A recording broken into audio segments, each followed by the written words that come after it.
সুপ্রিয় দর্শক মণ্ডলী, সকলকে সালাম ও শুভেচ্ছা জানিয়ে আজকে আমরা এসেছি দক্ষিণ চব্বিশ পরগনার পোলেরহাট থানার অন্তর্গত উড়িয়াপাড়া গ্রামে।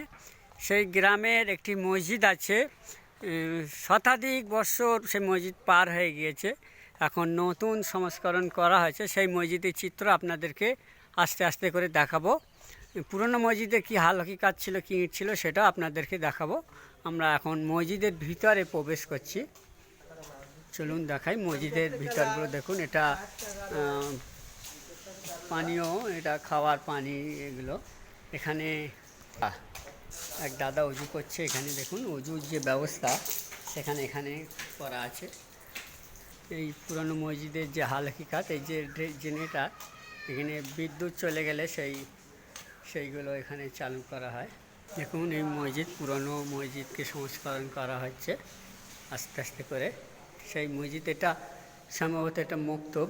এটা হচ্ছে যে আমাদের শেষ যাত্রার যে গাড়ি, সেই গাড়ি, এটা শেষ যাত্রার যে কাঠ, এখানে করেই আমাদেরকে শেষ পৃথিবী, শেষ বিদায় জানিয়ে চলে যেতে হবে।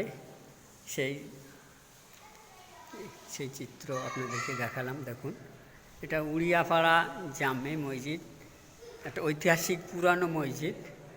দেখুন এখানে সেই মসজিদগুলো, এখানে ইমাম সাহেব নামাজ পড়ান, এখান থেকে আজান হয়, সেই আজানের যে মাইক বক্সগুলো আছে। দেখুন সারি সারিভাবে এগুলো মুসল্লি দাঁড়ায়, এখানে দাঁড়িয়ে সেই মহান সৃষ্টিকর্তার কাছে মাথা নত করে। দেখুন সেই চিত্র, এখানে নামাজে বার হওয়ার দোয়া আছে, ব্যক্তি নামাজরত অবস্থায়।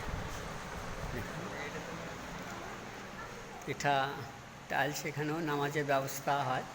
এটা আপনাদেরকে যে নামাজে যে মৃত ব্যক্তিকে নিয়ে যাওয়ার জন্য যে যান, এটা পুরনো মডেলের, সেটা এখন আর ব্যবহার হয় না।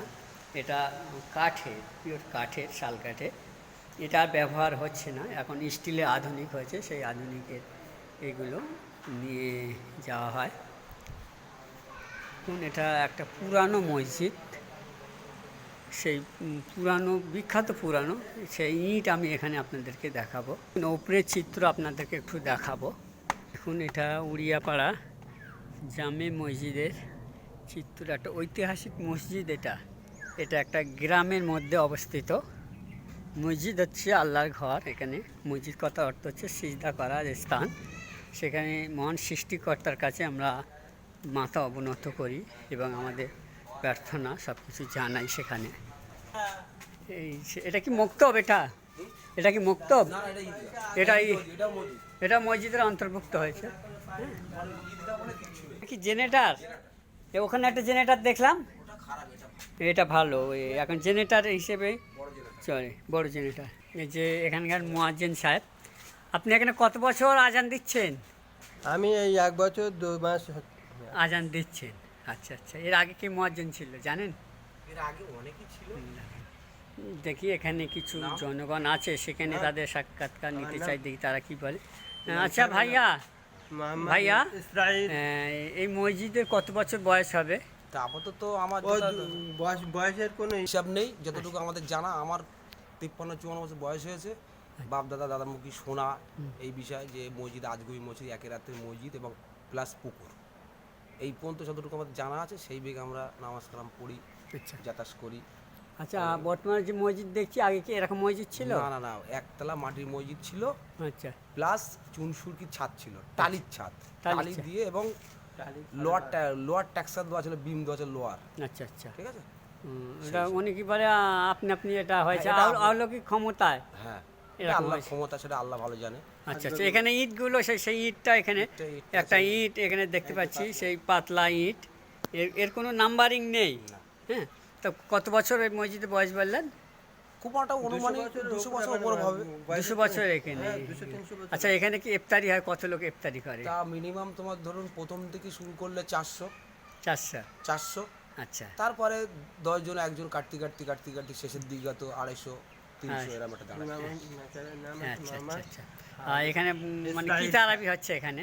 সুরে তারাবি হচ্ছে না, ইসরাইল সাহেব। সুরে তারাবি সূরা তারাবি চলছে, কোরআন সারা তারাবিতে যে কোরআন খতম অন্য অন্য মসজিদ হয় সেটা এখানে হচ্ছে না, এখানে এমনি সূরা ছোট ছোট আয়াত ছোট ছোট সূরাগুলো নিয়ে সেই তারাবির নামাজ সুরে হচ্ছে। তারাবি হয়। 20 রাকাতি হচ্ছে, হ্যাঁ 20 রাকাতি হচ্ছে নামাজ। আচ্ছা ছোট ছোট ছোট দিয়ে আর এখানে মুক্তবাজি বাচ্চা কাচ্চা প্রাথমিক আরবি যে প্রাথমিক ইসলামিক যে হ্যাঁ, আছে, শিক্ষা সেখানে এখানে গ্রহণ করে, সেখানে কত ছাত্রছাত্রী? তা আপাতত তো কম বেশি ধরে এখন 50 জন। 50 জন ছাত্রছাত্রী প্রাথমিক ইসলামিক শিক্ষা যেটা হয়। এটাই করেন। আপনার নামটা যেতে একটু বলেন। জাহাঙ্গীর মোল্লা, জাহাঙ্গীর মোল্লা। আপনি এই এলাকায় এই থাকেন? এলাকারই লোক, এখানেই বাড়ি আমার। আচ্ছা আচ্ছা আপনার নামটা? আসাদুল মোল্লা। আসাদুল মোল্লা। আপনার এখানেই বাড়ি। আর ইনি হচ্ছে আমাদের ইমাম মুয়াজ্জিন সাহেব। মুয়াজ্জিন। মুয়াজ্জিন সাহেব আপনি মুয়াজ্জিন সাহেব। এখানে। আচ্ছা আচ্ছা আপনার নামটা? আমার নাম মোহাম্মদ মোশারেফ হোসেন সাহেব। মোশারেফ হোসেন। আচ্ছা এখানে আরও যারা ইমাম সাহেবের নামটা কি? ইমাম সাহেবের নাম মোহাম্মদ হজরত মাওলানা ইসরাইল সাহেব। তার আগে কার আছে? বহু পুরানো যেহেতু মসজিদ, আগে তাহলে যারা ছিল তারা মহাসিন হুজুর ছিলেন এখানে। তার আগে অনেক ছিল ছিল, সব তারপর এর আগে ছিল আপনার নূর ইসলাম নাকি একটা নাম বলছে, নুর ইসলাম নানা ছিল, হুম। প্লাস এখানে আপনার ইয়ে ছিল ওই রুহুল কুদ্দুস ও, কি? না, না, আগে না। যারা ছিল তাদের সব নাম স্মরণ নেই। ছিল। ওরা সব ছিল এখানে। বা ইয়ে, প্রচুর ইমাম সাহেব প্রচুর, এখানে হ্যাঁ, চেঞ্জ অনেক যেহেতু আনাগোনা হয়েছে। এটা পুরানো মসজিদ। হ্যাঁ। হ্যাঁ পুরানো ঠিক নেই। মসজিদ। এর ঠিক আগে নেই। আগে 5 ওয়াক্ত নামাজ নিয়মিত এখানে হয়। জুমায় কত লোক হয় এখানে? জুম্মায় তোমার কম বেশি জুম্মায় প্রায় 300 না না না বেশি হবে কি? প্রায় তোমার কম বেশি হাজার। হাজারের ধারে। হাজারের ধারে জুম্মায় নামাজ হয়। বেশিরভাগ মানে ইয়ং যুবক শ্রেণী। ইয়ং ইয়ং এবং তো বুড়ো থেকে শুরু করে সবাই কম বেশি, হ্যাঁ। খুব তো কম সংখ্যা সংখ্যাটা হাজারের ধারে থাকবে। মানে মানবে জুম্মাটা। জুম্মার দিনে যে নামাজটা হয় সেই হাজার- যুবক শ্রেণী মানুষটাই কি বেশি? বেশি কম বেশি সবাই মিলিত থাকে হ্যাঁ বয়স্ক এবং আচ্ছা আচ্ছা আচ্ছা তাই এই জায়গাটা পুরো ঠিকানাটা যেতে একটু এখানকার বলেন। এই মসজিদের। উড়িয়াপাড়া প্রাথমিক জামে মসজিদ। উড়িয়াপাড়া পুরনো জামে মসজিদ। না না থানা বা জেলাগুলো। থানা হলো পোলেরহাট, হুম। জেলা উত্তর 24 পরগনা। উত্তর 24 পরগনা দক্ষিণ 24? উত্তর 24 পরগনা, এটা এটা দক্ষিণ 24 পরগনা। দক্ষিণ 24 পরগনা, এটা একদম উত্তর 24 পরগনা সীমান্ত লাগোয়া, পেরায়, দক্ষিণ। পেরায়। একদম গায়ে গায়ে। হ্যাঁ হ্যাঁ এটা দক্ষিণ ঠিক। 24। দক্ষিণ কিন্তু রাস্তায় উঠলে মনে হয় উত্তর 24 পরগনা পড়ে যাবে। পড়ে যায়। ঠিক আছে জি শুক্রিয়া। সম্মানিত দর্শক মণ্ডলী, আমরা একটা ঐতিহাসিক মসজিদের যে চিত্র আপনাদের সামনে দেখালাম, এমনভাবে আমরা চাইবো যে এরকম মসজিদের চিত্র আপনাদের সামনে আস্তে আস্তে নানান জায়গার মসজিদের সেই দৃশ্য আপনাদেরকে দেখাতে থাকবো। আপনারা ভালো থাকুন, সুস্থ থাকুন, একে অপরের পাশে থাকুন। এই সেই পুকুর ঐতিহাসিক, এটা ঐতিহাসিক পুকুর। এই একই সঙ্গে। হ্যাঁ তা আপনাদের এই চিত্রগুলো দেখালাম। সুস্থ থাকুন, ভালো থাকুন। রমজান, এই যে রমজান, আজকে 5টা রমজান, একে অপরের পাশে থাকুন, একে অপরকে সাহায্য করুন, একে অপরের খোঁজ নিন, ইফতারের সাথী করান এবং একে অপরের সুখ দুঃখের ভাগিদার হন। সকলেই সুস্থ থাকুন, ভালো থাকুন। ধন্যবাদ।